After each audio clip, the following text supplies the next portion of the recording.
Hey there foodies, welcome back to my channel. I hope you guys are having a good day today. So today I'm going to be making some old-fashioned Guyana custard. By old-fashioned I mean steamed custard. So back in the day when we didn't have ovens and whatnot, we had to find a way to make custard when you get some nice fresh cow milk, right? And what the aunties and the grandmothers and whatnot used to do, they would make the custard in a double boiler like way. So by the double boiler effect, I'm talking about 2 pots. Here I have just a regular heavy bottom pot that's a little smaller than the one you're seeing here. So how this works, I will pour my custard mixture in here. I will fill this up with water, put this inside like this, and I will have it boil on the stove. And the steam and the heat from the water is what cooks this custard. That's how they used to do it back in the day when ovens didn't exist. And believe me, if you ask me, I prefer to have a steamed custard versus a baked custard. But now we have ovens and all these fancy things that can make life easier. But I was like, you know what? Let me make some steamed custard today, and another day I will show you how I make my baked custard. So to begin, I have everything in front of me here, and this wasn't back in the day. We didn't have blenders to blend up our custard, but I always like to use the blender with my custard because it blends the yolk and the white and the milk and everything really well and smooth, so you ain't gotta worry that this egg ain't beat up well with your milk. So to begin, I have my blender plugged in here, and I'll add 8 large eggs. You can use white or brown, whichever you prefer. These are just white. And for the eggs, I already removed the little white thing that's usually in there. What we usually call it is the eye. I will add 2 tablespoons of essence.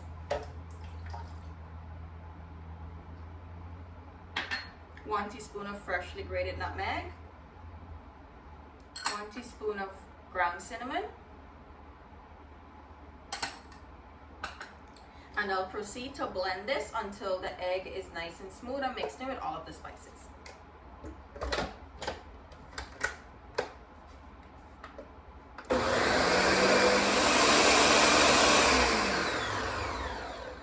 Okay, after blending this on high, everything seems well combined. And it doesn't smell eggy anymore. It just smells like the cinnamon, the nutmeg, and the vanilla extract. To that, I will add 1.5 cups of whole milk. You can use cow milk, you can use box milk, it doesn't matter. To my whole milk here, I have 2 cans of evaporated milk. I'll just give it a good shake and open it up. And if all of this liquid can't hold into your blender size that you have, just make sure you put in the whole milk with the eggs and at least 1 can of the evaporated milk, and you can mix in the additional can in a separate container.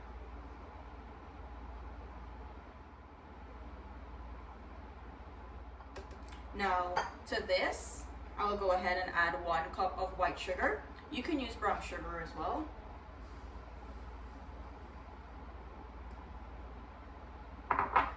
Put the lid back on, and I'll blend this for the sugar to get diluted with the milk.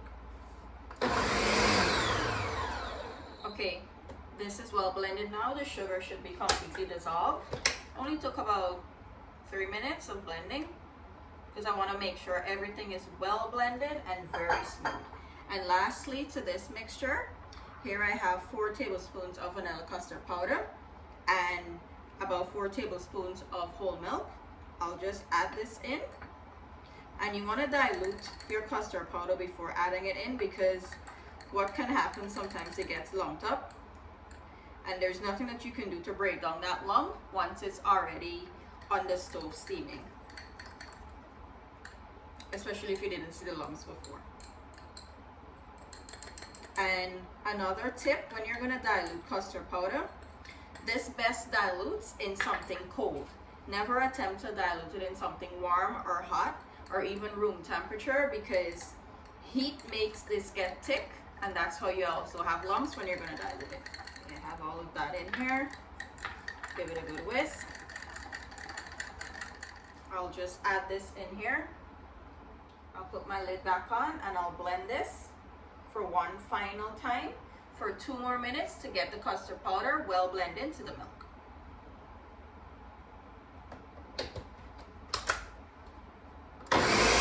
Just gave this a taste. It's okay, you can taste it. It's the same way eggnog is mostly made, except that has alcohol in it. I needed a little bit more sugar, so I added a 1/4 cup more sugar. So I would have used a total of 1 1/4 cups of white sugar, and I wanted a little bit more essence into this, so I added an additional tablespoon. So I would have used 3 tablespoons of vanilla essence. Everything that I would have used for this, I will link the exact measurements in the description box below, so don't worry, it's gonna be in there for you. I'll just give it one last blend on high for a few seconds, and then we'll proceed to start preparing our double boiler for the custard.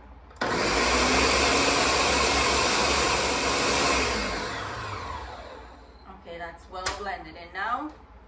So here I have my pots that I was telling you about earlier. This is going to be my pot for steaming, and this is going to be the pot that the custard is going to be in. Now, I'm not sure if they used to strain the custard back in the days, but I like to strain mine. Even though this would have been blended really, really well in the blender, sometimes there can be a little bit of egg white or whatnot that somehow still does not get blended, no matter what you do. So to have a nice, smooth custard, I like to strain mine into whatever container that I'm going to be pouring it in. So I'll just pour this in here through the strainer. Okay, here I have my custard in the pot. Remember the nutmeg that I got at the store the other day? It's time to start using them because I'm out of what I had before. They smell really good. Now, the reason why I added just 1 teaspoon of nutmeg whilst I was blending it, that was just for the eggs. And what tends to happen when you're going to strain it, majority of the nutmeg will be caught in the strainer because it's so fine, right? So I just put my additional in here after because I like a thick layer of nutmeg on my custard.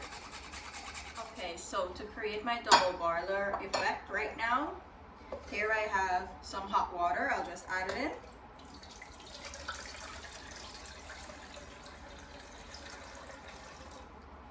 I'll test this out to see if it's enough to cover my custard entirely to where it is in the pot. So right now it's slightly over halfway, which is right here. So this is where I want my water to hit when I'm going to put this in here. Okay, so that was the perfect amount of water. I can't show you because even if I come in closer with the camera will not pick up how the water is in here. So I'll just tell you where the water is landing. It's right here, and this is enough space that when this is going to boil up, the water is not going to pitch up and get into the custard. So this is good here. I'll just put it in like this, pop my lid on, and then let's head over to the stove. Okay, so I already turned my stove on a little bit so they can get heat up. This is what the double effect is looking like. So here you have the custard. You probably can't see the water, but it's in there. And here I have the pot that has the water inside. Now, usually this can take a little while to cook because you're slow cooking it in the steam, right? So it depends on the pot that you're cooking it in, your heat source, how this custard is spread out. Mine is spread out decently thick, but not overly thick, so it shouldn't take very, very long. I'll have this steam on the stove for about an hour to an hour and a half, and then I'll come and show you what it's looking like through the halfway process, and then I'll tell you how much more time it needs. So I'll just put my lid on and I'll have this steam for that time, and I'll come momentarily in and out and show you what it's looking like. Okay, so my water has finally started to come up to a boil. As you can see, the steam is coming off. So I'll let this continue to boil for another 30 minutes. I'll come back and show you what the inside is looking like, because you want to hold that heat in. You don't want to keep opening this too steady, So a couple times won't hurt it, but too many times will just drop the heat and it'll need to come back up. So I'll have this boil and I'll come back and show you what it's looking like a little later on. Okay, it's been about 30 minutes since the custard has been steaming. Let's check it on the inside. I'll just open it up. So what I usually do, I just take a knife and insert it inside, and I can feel with the knife of itself that the custard is starting to form at the bottom. Also, during this steaming process, you may have to top up your water because remember it's boiling and steaming out, right? And it's evaporating. So I'm going to show you how I go ahead and remove the custard from here, and I'll just put it to the side. Very carefully lift it up, put it down, and I'll just throw in a little bit more water.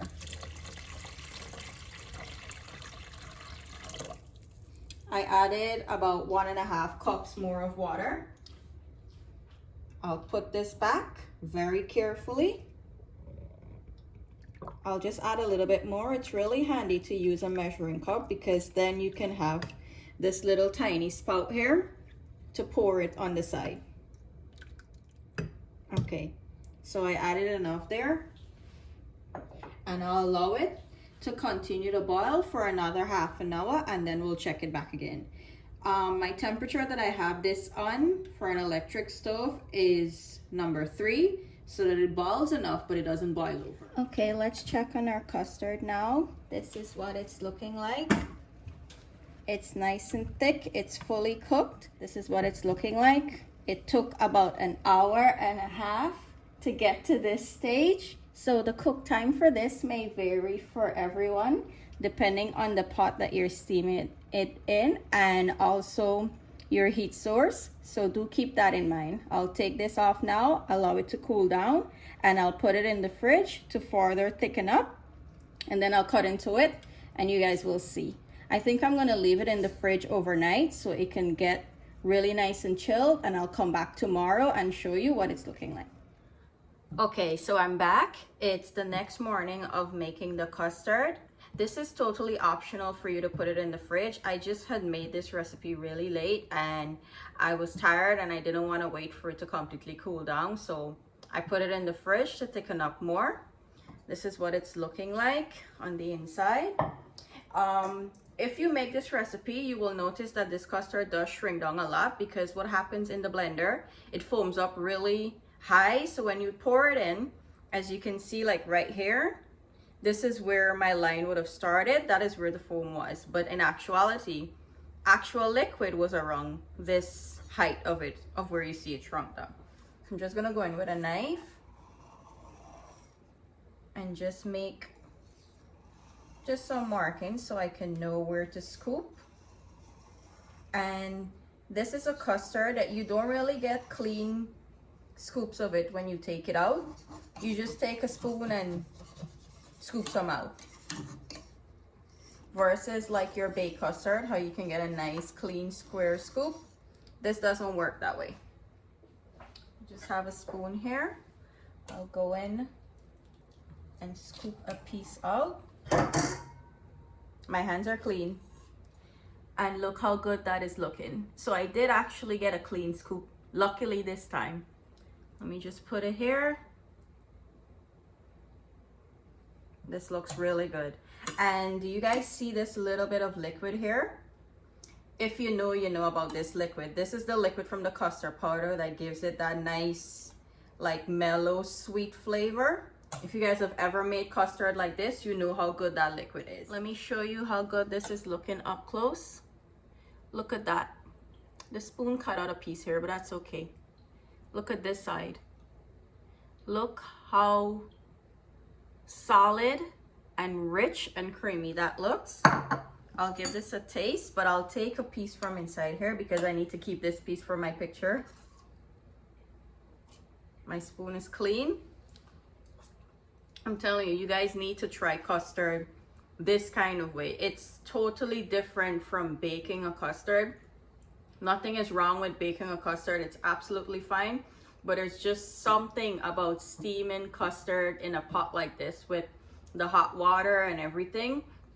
The texture is just beyond description. You need to try it for yourself to figure out what I'm talking about.